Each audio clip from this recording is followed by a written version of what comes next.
السلام علیکم ناظرین اکرام، آپ دیکھ رہے ہیں سینڈر اسلام چینل۔ بڑھتے ہوئے موسم میں جو ہمیں سب سے زیادہ خیال رکھنا ہے، خاص کر کے اس نومبر کے مہینے میں، وہ ہے اپنے صحت کا خیال رکھنا۔ عام طور پر لوگ زیادہ تر اسی موسم میں بیمار پڑتے ہیں، فالج کا اٹیک آتا ہے، کبھی ہارٹ اٹیک آتا ہے۔ اس کے بہت سارے وجوہات ہو سکتے ہیں، لیکن اس میں سب سے بڑا دخل ہمارے اپنے کھان پان کا دخل ہے۔ بہرحال میں تو کوئی ڈاکٹر ہوں نہیں جو اس کے میں کوئی تفصیلی بحث کر سکوں، لیکن جیسا میں نے 1970 کے زمانے میں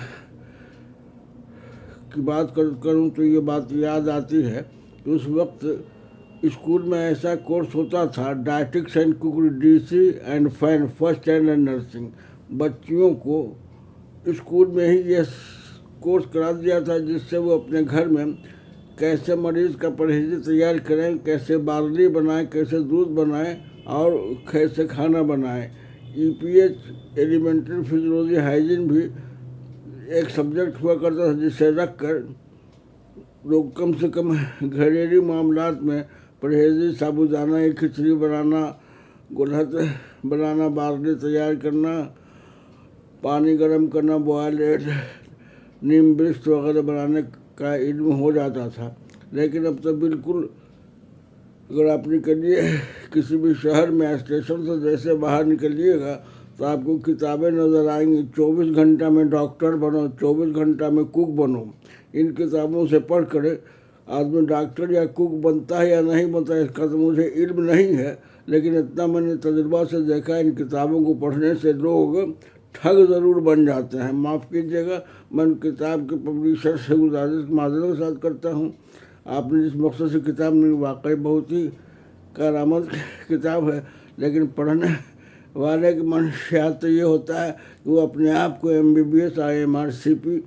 سمجھنے لگتا ہے۔ بہرحال ایسے معالج سے ہمیں ہوشیار رہنا چاہیے، اور ایسے کوک سے بھی ہمیں ہوشیار رہنا چاہیے۔ بہرحال اس زمانے میں جو کتابیں ہوا کرتی تھی، سبجیکٹ ہوا EPH first aid and nursing, dietetics and cookery, جس سے کم اسکول کی بچیوں کو اسکول کے زمانے میں ہی 10th کے پہلے ہی انہیں اس بات کا علم ہو جاتا تھا کہ کیسے مریض کا پرہیزی تیار کرنا ہے، بارلی بنانی ہے، یا دوشاندہ تیار کرنا ہے، یا خساندہ تیار کرنا ہے۔ آج کل تو لوگ اس نام سے واقف بھی نہیں کہ دوشاندہ کیا ہوتا ہے اور خساندہ کیا ہوتا ہے۔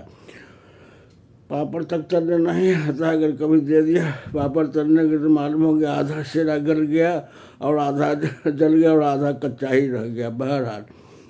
مجھے